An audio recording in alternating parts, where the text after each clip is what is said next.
What's going on, everybody? Marvel just had a huge Black Panther 3 announcement on an industry production tracking site in the UK with a new title and plot synopsis.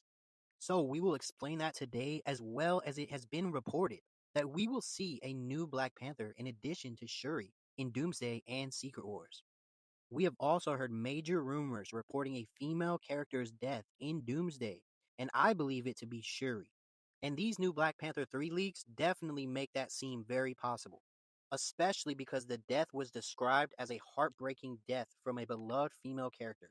And when you break down the possible characters who could fit that role, it would only be down to Shuri, Valkyrie, and of course Captain Marvel, but we know it won't be her.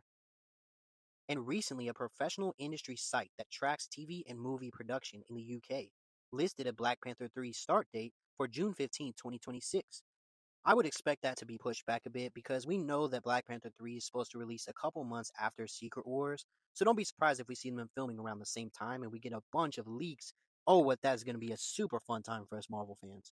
But the most interesting detail when you look at the site is that they officially listed the title as Shadows of Wakanda. And the official synopsis reads Shadows of Wakanda will explore the vulnerabilities after T'Challa's death, with Shuri stepping up as both warrior and leader.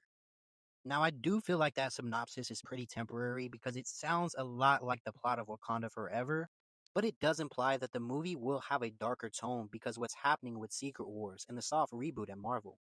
So when they talk about the aftermath of a totally big event that might still stick, because this movie will definitely have to deal with the aftermath of Secret Wars and major changes to the MCU. Kevin Feige recently did his big Phase 7 panel a couple months ago, where he did confirm that this is going to be a big soft reboot for Marvel after Secret Wars, and Black Panther 3 is the first movie that will have to address the changes in the MCU.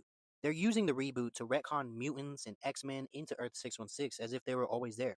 So heading into Phase 7, the balance of power has been altered inside the MCU, when before Wakanda was undoubtedly the most powerful nation in the world. They even used it to defend them from Thanos in Infinity War. And there's also the idea that the new T'Challa Black Panther will take the mantle of King and Black Panther when he comes of age from Shuri and M'Baku, because remember, M'Baku is currently the king of Wakanda. Denzel Washington will also play a big part in the movie thanks to his Spoiler Bros moment in an interview earlier this year stating that Ryan Coogler is writing him a big role for Black Panther 3. Now, Nate Moore, the former chief lieutenant to Kevin Feige, is still a producer for Black Panther 3, and he said that Marvel still hasn't talked about recasting Chadwick Boseman's T'Challa specifically, which means that plans are still to age up his son, Toussaint, and turn him into Prince T'Challa. It's kind of their way of getting their cake and eating it too, because not having to recast while allowing themselves to have such an important character like T'Challa as the Black Panther in the movies is definitely going to be huge for Marvel going forward after Secret Wars. Now, in Doomsday and Secret Wars, I do expect to see a couple versions of Black Panther due to the leaked concept art recently. Recently, Damson Idris and Angela Bassett seem to be leaning into the rumors of him playing the next Black Panther. At a big Marvel event recently, they just had a huge event in Hollywood with the entire cast of Black Panther, but you can see even featured in the Dora Milaje with Angela Bassett leading the event. And Damson Idris was leading her arm to arm. He wasn't wearing anything Wakanda related, but the fact that they focused on the two of them together so much fueled all the theories that he is Marvel's top choice to play the new T'Challa Black Panther. I mean, how random. He is there leading the charge in a Black Panther event. Like, come on.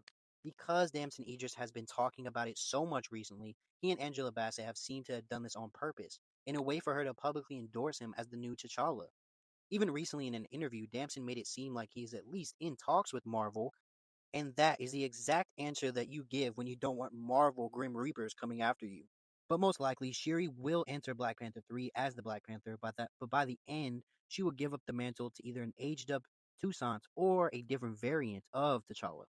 But let me know in the comments below, what story do you want them to tell in Black Panther 3, and who do you want to see as T'Challa going forward after Doomsday and Secret Wars?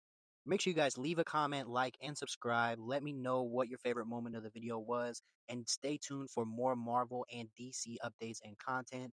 Appreciate you guys. All love. Have a good one.